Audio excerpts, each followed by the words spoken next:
Hi there, everybody. Welcome to today's English Connects. Today, we are focusing on inclusive education and understanding your learner. And we are so lucky to have Anima Dasnupur join us. Anima works with special education and Anima, I'm going to invite you to tell us a little bit about yourself. And if people are watching, please say hello to us in the comments so we can see that you're there. So over to you, Anima. Okay, thank you, Wendy. I'm Anima Dasnupur. I'm basically an occupational therapist and I'm working with children with special needs. I have a center where we serve the children with special needs, the special education, early intervention, and other treatment. In our center, we serve the children with special needs from 3 years to 18 years old. And from 3 years to 18 years, we first provide early intervention for the child with special needs, then the special education, and then vocational training.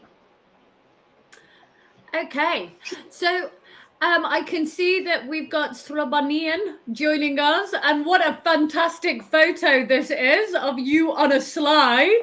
I can see that you must be a very playful person joining us today. And Anima, you are working as an occupational therapist. How many children are you working with in your center? The Dream Angel Center for Autistic Children? Yeah, Dream Angels Center for Autistic Children. It is a center for the children with special needs or cerebral palsy, Down syndrome, autism, learning difficulties, and other conditions. We provide service to the 23 in-house patients. In-house means they take care of occupational therapy, speech therapy, special education as a one time.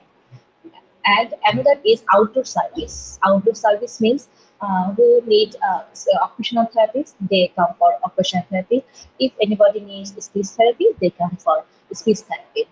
And in-house treatment, we provide occupational therapy, speech therapy, special education, counseling, and also physicians. If anybody has problem with drugs or other thing, physicians provide treatment there. And in our in-house system, we provide 3 to 4 hours for the children. If the children with 2 to 6 years old, we provide 3 hours for them. And if children with incident in 6 to 12, we provide 4 hours. And if child with 8 to 18, we provide 5 hours for them, because in early intervention we get the children with 2 to 6 years old, so they are too small and they not actually they are not stay with interest in for before yeah, except 3 hours for this season. We provide 3 hours for them. Okay, so you are working with such a wide range of different people, like starting first with age. So you are working with children as young as 2 or 3 up to 18.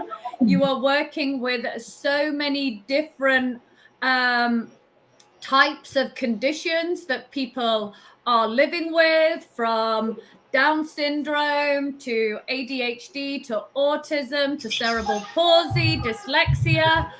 And on top of that, you have the facility for your students to stay with you, or students to come during the day for day support.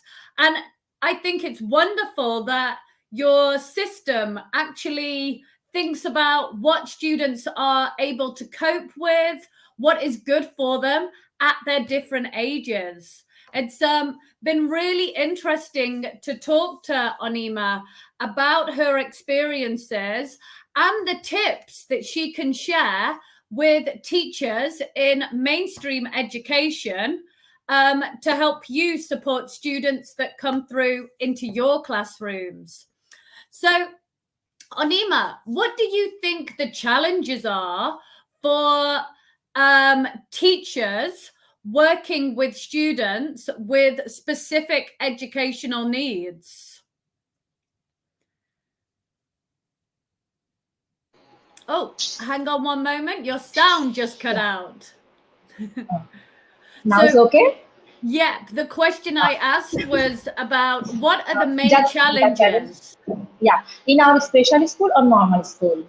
in the standard normal schools? Okay.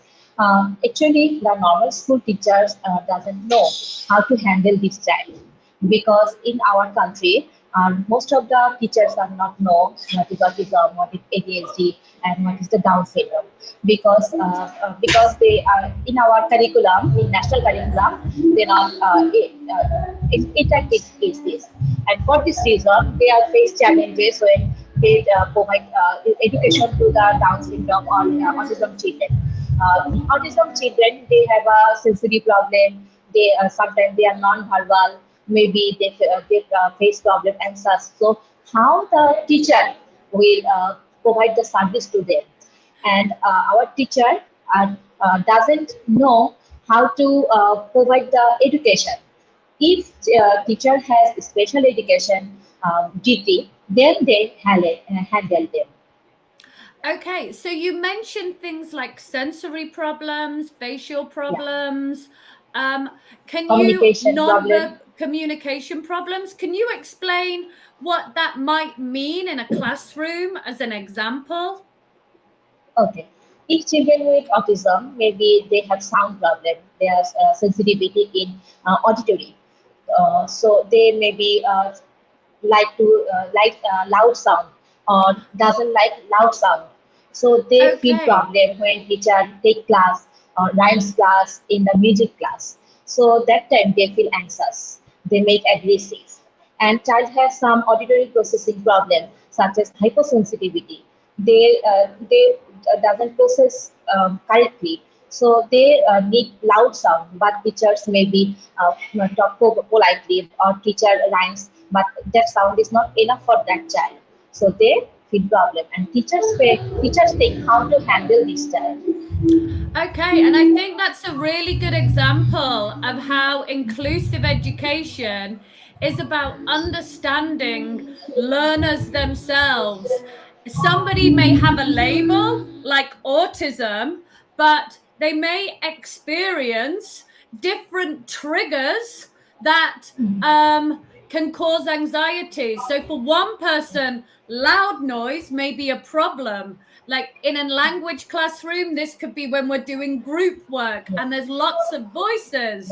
But for another student with the same label, it may be that they need something louder in order to be able to hear, to access that information.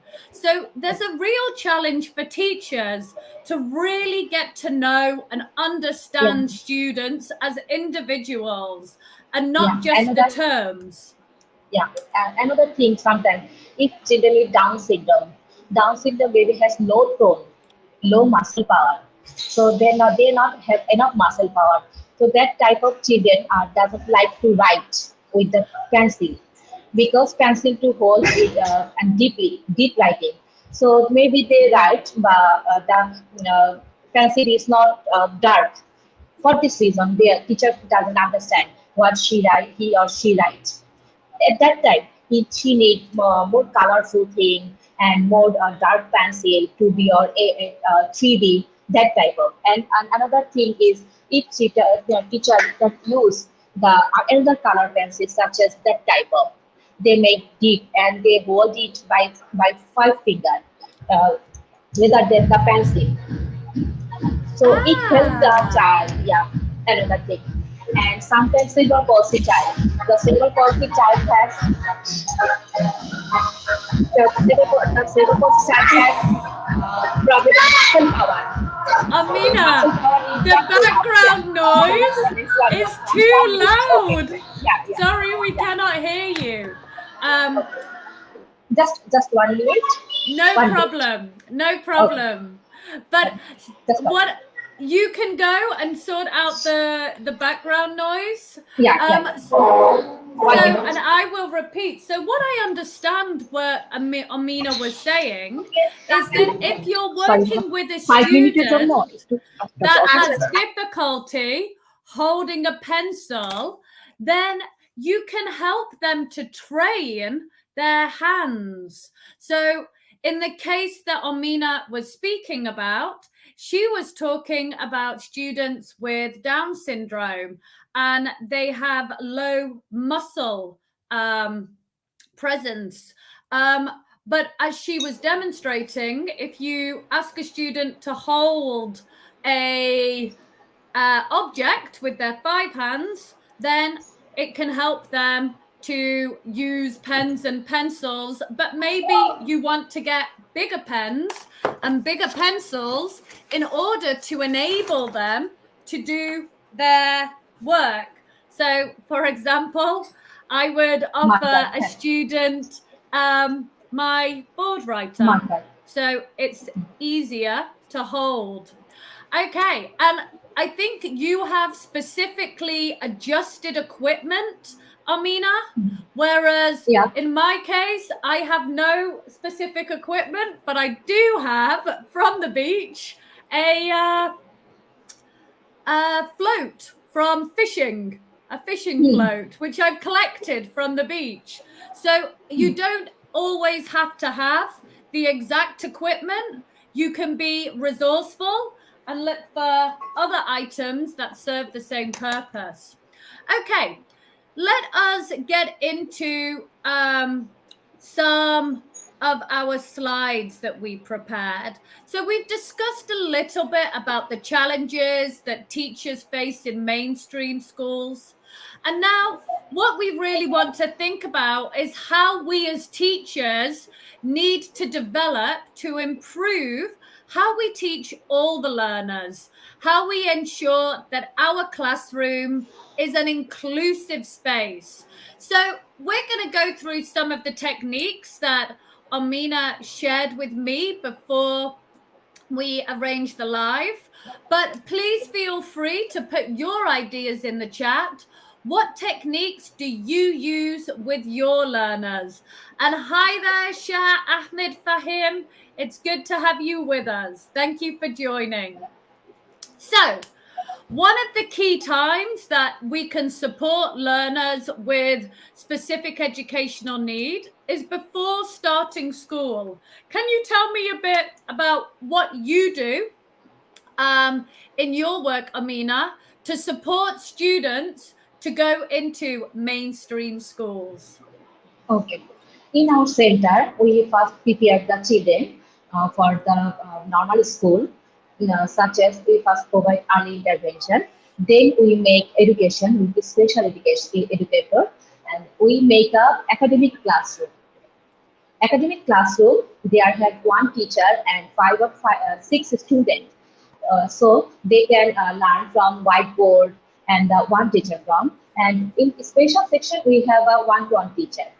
In academic class, learners can learn as a normal school, normal classroom, such as sharing desk and sharing teacher and sharing student, such as playroom and tiffin period and the learning classroom. In classroom, actually, in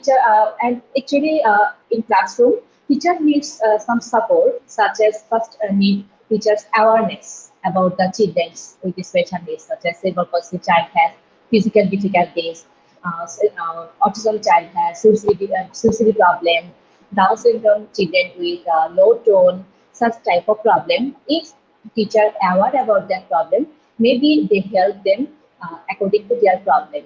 And another thing is the classroom environment.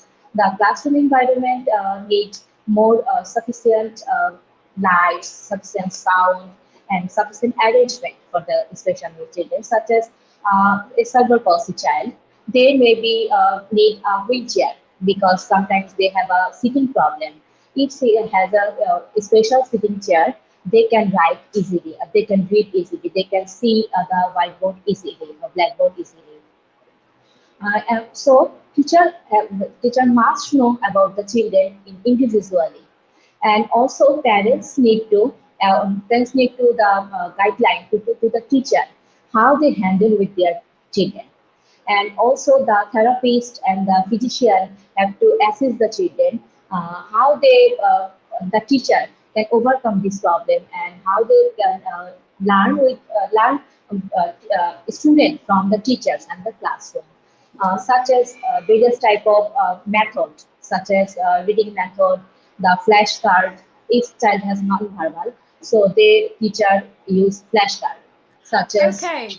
Before we go into this part, let's stick with this idea that before a child joins the school, there's a lot of preparation that a teacher can do to make it easier for them to teach this learner, and also to make it more inclusive and more fun for the learner to be part of the classroom. So speaking with the therapist to find out about their specific needs, reaching out to the family and working with the family to understand how the family recommends that teachers support their children. And also a point that is really important was about understanding what is the best language of communication. I think Amina was explaining to me many students have a knowledge of English because they watch English media, and their knowledge of English is better than Bangla, or they have a local language that they communicate in most effectively. And so if we use that language, then we can support the student in the best possible way to engage with our classes. So something else that you told me about was how you support students when they integrate into mainstream schools. So you send a shadow teacher, right? Yeah, in term when we prepare the children in academic class, that time we also talk with the school authority. So that type of student will go and maybe start their education in normal school. So the school authority want a shadow teacher with them in the first 3 or 6 months, because when a child with special needs, they go to school without any teacher, any knowing teacher who work with them in a special school or in their house. So shadow teacher will go to with student in the normal school 3 to 6 months. That time the shadow teacher help the child to learn new things and introduce with new teacher, new students, and new environment. And then after 3 to 6 months, we just remove them, and we just they not need any shadow teacher that time. That time can children with special needs are normal.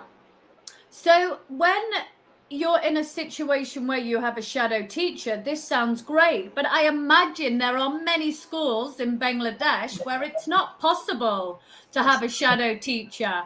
Do you have suggestions about how schools can deal with this issue? Okay. In this case, maybe the teacher who takes the class in normal school, if they come to us and in special center, special school, and if any therapist or special educator, maybe give the knowledge to the normal school teachers as a awareness program, or the teachers training. That type of thing will be helpful for the teachers in a normal school for handle this type of children. And so if you can't provide a shadow teacher, you can always contact and research and find out more. But there are other ways that you can do this as well. You can call on the student's family for support. So maybe they will come to school not with a shadow teacher, but with their parents. Or another really nice idea is that you could set up a school buddy system so that you have students in older classes, in class 5 perhaps, supporting students in the younger classes. And this wouldn't just work for students with who are neurodiverse and differently abled, this could also work for other students as well, because your first day at school is a difficult day. Okay, now let's get more into the routine. So what can we do every day to make sure that our students feel comfortable and supported? Yeah, everyday routine actually when the children with special needs, autism, Down syndrome, ADHD, and learning difficulties, they go to school. But in normal school, they don't know how they handle them and how they make the communication with them. That time routine is very helpful for them, because if when any child with problem, then they go to school and see the black in the visual schedule, make the visual schedule for routine. That time the 8:30 is the assembly time, and 4:30 maybe is the end time. So children can see the routine, how they go there, and how much time they are stay here, and which classes when they will go. Such as maybe after 3 years, they take the refreshment time or the break time. So they think that after 2 class I get the break. But if we not make the any routine, and if routine is make the visually, because when we not if child has communication problem, such as non-verbal or verbal, or no, maybe they have vocabulary is not enough, so they don't understand our communication and about teachers communication. So routine make them, just make them schedule, and they feel happy and they feel comfortable that where to which room and which classes, then after these classes. And break time is very important for them, because ADHD, autism, they are not maybe more attentive. So after 45 minutes in a classroom, they need 15 minutes break. And that time, that break time, they go to maybe round and round in the classroom, and they go to washroom, maybe they go to outside to see the scenario of the school. They make it comfortable. And another thing Okay. is, yeah, So one point that I wanted to emphasize is you are saying 45 minutes and then a 15-minute break is generally a good rule. And keeping that routine is really important. So continue. What were you saying about predictable lesson activities? okay. Predictable as lesson activities need to them which time they what they think I should they reading. Maybe in Bengali class they learn Bangla. In English class they learn English. So which hour make this? And another thing is they need maybe in the music, they have a music class, but if they go to music class, they don't know now is music class, so they may be anxious, feel anxious, discomfort, and they think the music class is after this class. Maybe they get the knowledge and they get think they yeah, I have a music class. After music class, maybe if child has some problem in auditory sense, or the problem in visual sense, that time music class and the dance class help them, but it for short time. If they get more time, they feel not don't comfortable. So it make them unhappy and make them discomfort. And another thing is when children with special needs, they take maybe they don't like push. They like just they need to go. But if anybody get the push, then go, they don't like it. Okay, so you have to be very gentle in your encouragement, your communication style. I have an interesting comment here from Sarav Saha. And I think what you are suggesting is that people regard someone who has different learning needs as less significant and less important as neurotypical and neuronormal, like physically typical abled people. And I think this is a really important point that Saurabh raises. And one of the reasons why it's so good to have these conversations, because trying to help people understand, bringing people together so that we have more empathy and more understanding of one another is really important. If we hide people away that are different, then we lose the richness that is life and the diversity in people. So thank you for your comments, Saurabh.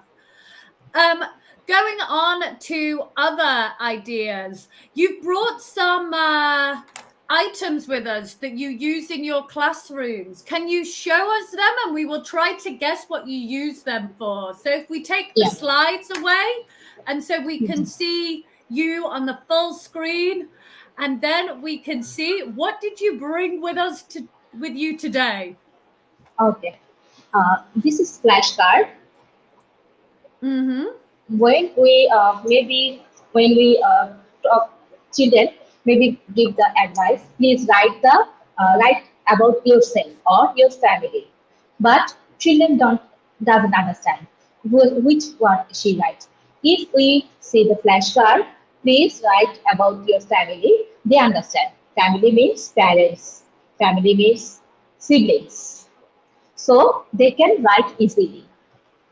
And another thing is, so that helps with giving instructions, and it helps with developing the activities, using those visuals to help students understand what the teacher wants them to do. What's the next thing? And for making vocabulary rich, they maybe see this type of thing and matching also, big and small. This will be helpful for the children with ADHD and learning difficulties. They think, small and big. But if we think that make the small and this is small, this is big, but they're not conceptualized. And sometimes maybe they need want to drink, but he is non-verbal. So maybe in flashcard in the classroom, in the so if a student, we have different uses here. So one is to help give instructions. I want you to write about your family, so I am showing you a picture of the family. Number two is about vocabulary and teaching ideas of big and small and using visuals or flashcards to do that. And in that final example, we have got students are able to make requests. So using pictures to say, I am thirsty, I want to drink. Thirsty, I want to drink. And I want to go to washroom. That type of thing, they help them. And sometimes the choice, such as which food they like. Maybe I want this food. In canteen, it is available. So this flashcard will help them. Sometimes in classroom, they have a birthday party. But children with special needs, they don't like noise, maybe the sound, anything. So before any birthday party, they can see the flashcard. Tomorrow, your friends has birthday party, so we can cut the cake and we make many things. So they can think, they can make comfortable before the scenario, and they also know how we'll do it. And another thing is when work with the children with autism, they feel maybe in 45 minutes class, sometimes they feel discomfort. They use this type of physics things. They maybe teacher, So let's go back, and we're talking about the flashcards and the various use for the flashcards. Then you were mentioning about a birthday party, and if we have a party in class and it's very noisy and there's lots of things going on, this can cause students distress and make them feel anxious. So techniques to overcome anxiety. What techniques have we got? So the first one is using soft dough. And this will make students feel calm. So the teacher does not use the dough, but the students. Okay. What other techniques, what other tools do you use to help students overcome anxiety?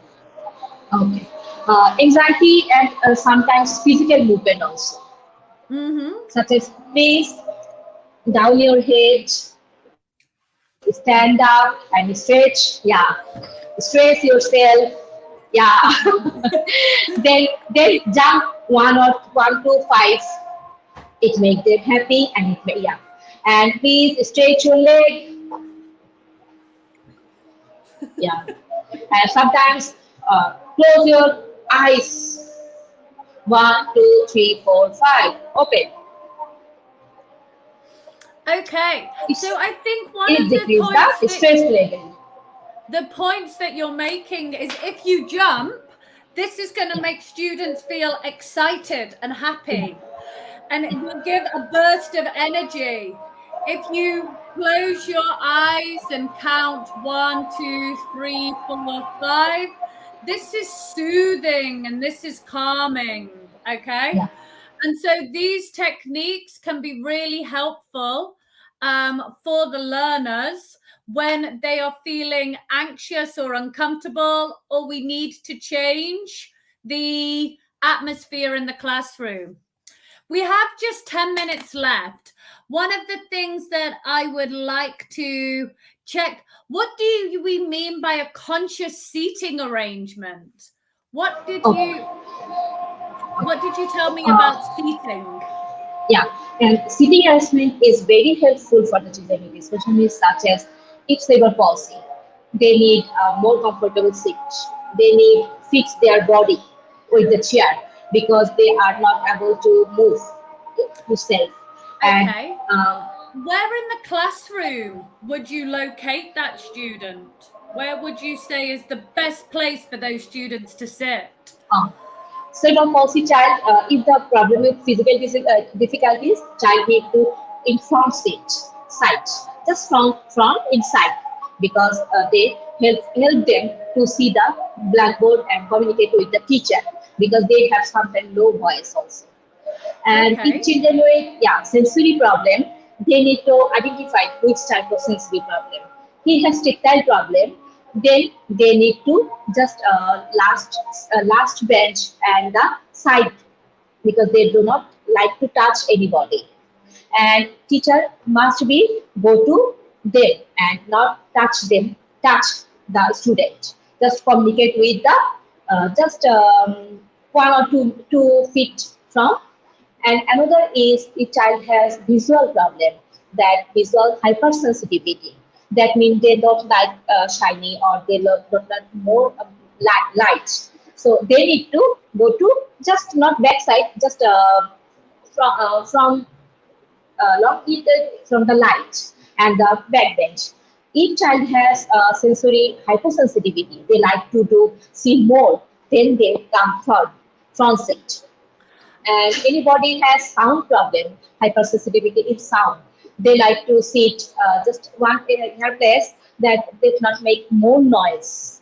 And child has problem with the hypersensitivity in auditory, they need more noise, so they sit front. These type of things are helpful for this child according to their problem. So this is so useful for teachers, because my like when I go into a classroom and I see a learner who has a different learning style, and when they are sat in the back corner of the room, I really get upset by this, because I think the teacher isn't teaching them. But I understand from talking to Anima that this could be a very deliberate decision, that the teacher understands that student's needs and is actually working with them consciously to make sure that they have the best experience in the classroom. Okay. The other thing that you shared with me was about limiting pen colors, which I found really interesting. And sometimes children like more colorful things, some children, but some children not like more color. So if when they take any assessment, teacher assessment can make this say, please take the color, the pen from them. They take which type of color they like. So student will choose and teacher can understand, yes, that the student need this type of color, colorful or dark color or one color, maybe black or blue or colorful thing. And another is some make them just pencil, marker, and that type of color and make their the student will find out which type of method they need, they like. So teacher can understand, yeah, my student like this, and my student will do this with this type of color pencil. That type of color pencil, then marker, then the thick pen, then the pencil or pen. So graded. They need graded thing. So this is really a case of being adaptable to your learners, having those resources and giving the learners the choice.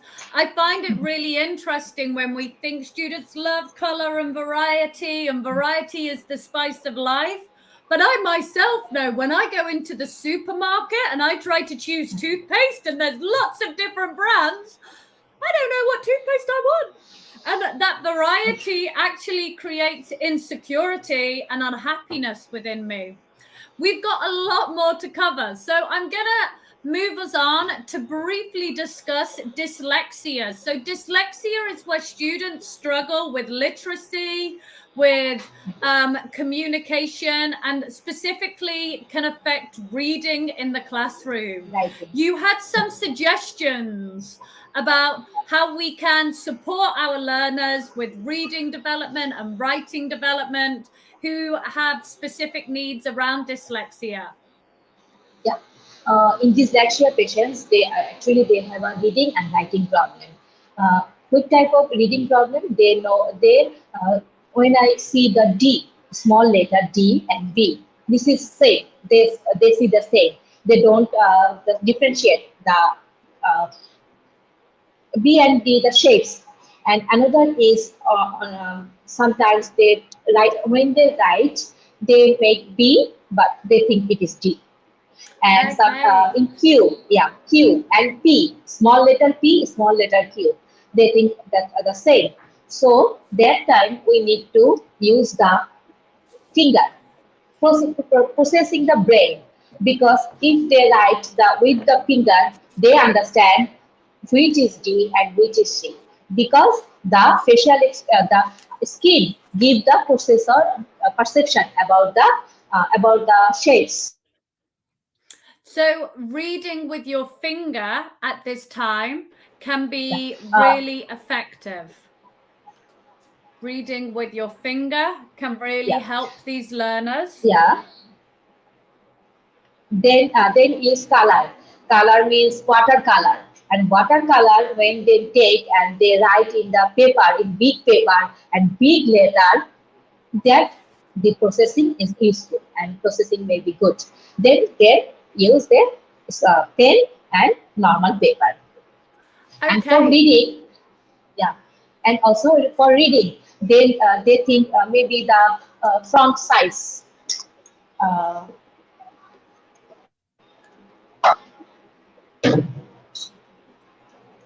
K. When they write just big shape of K, it makes sense then. Yeah, it is K. And when they learn, they just in vocabulary they learn one by one alphabet. First, small and big at a time. Small and the capital also. So is this helpful for them? And they understand which small letter and which capital letter. Because more in the dyslexia child, they learn capital and small letter at a time they write. So it helpful for them.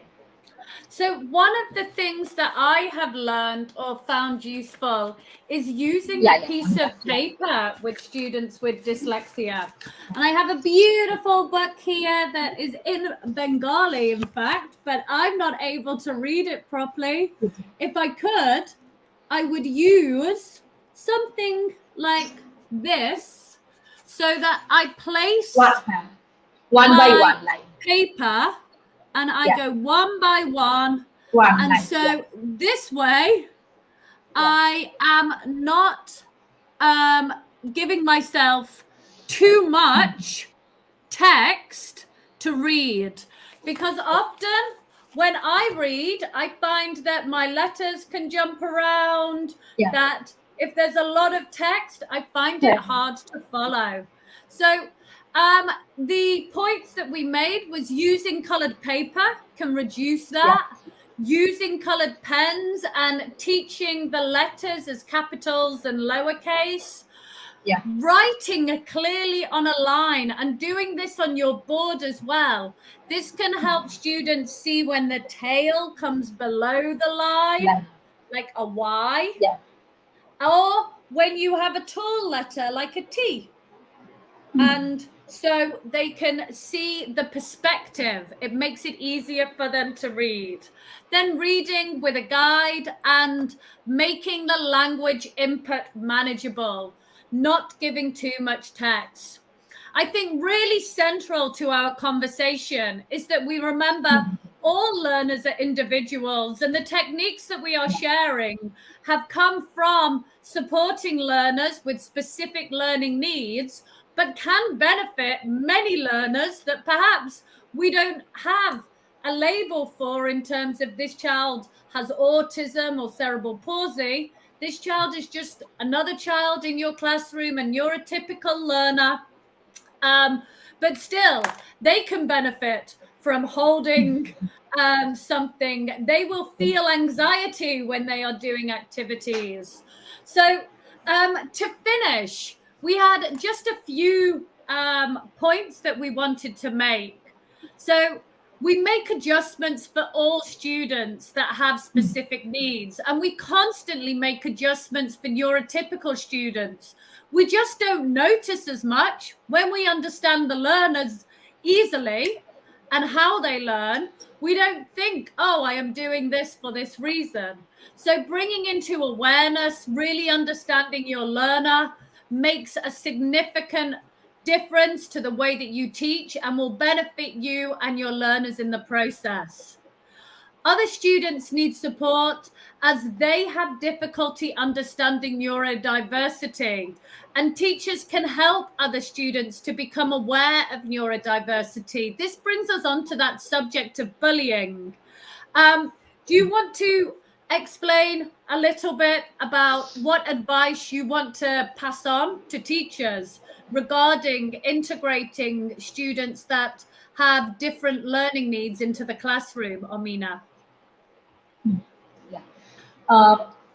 When any authority or a normal school, they think they take a children special needs will include in this classroom, their classroom.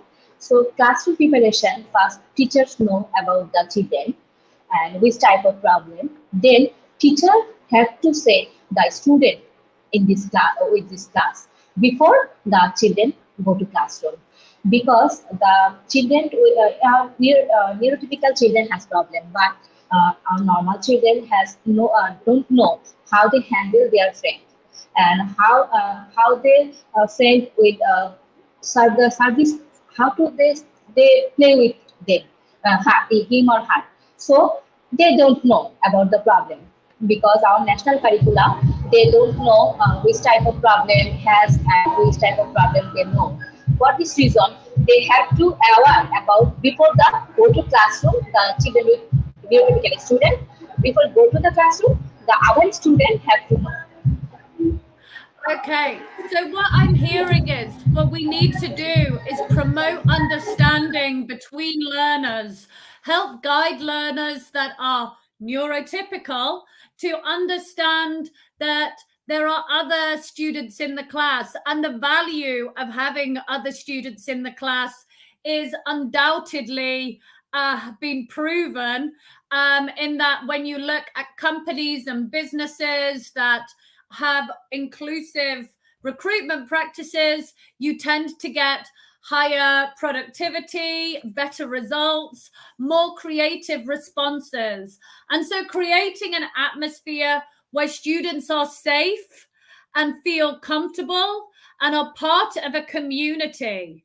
I think this is so important, that we create that community atmosphere that everyone is part of in our schools. And so no student is excluded from education. Onima, it has been such a pleasure to talk to you. I feel like you have shared so many practical ways that teachers can work with students that will benefit both students that are differently abled and students that are always ordinarily in the classroom. Thank you so much for your time and for joining me in this session. Thank you. Thank you very much. Bye-bye, Okay. everyone. Bye-bye. Yeah.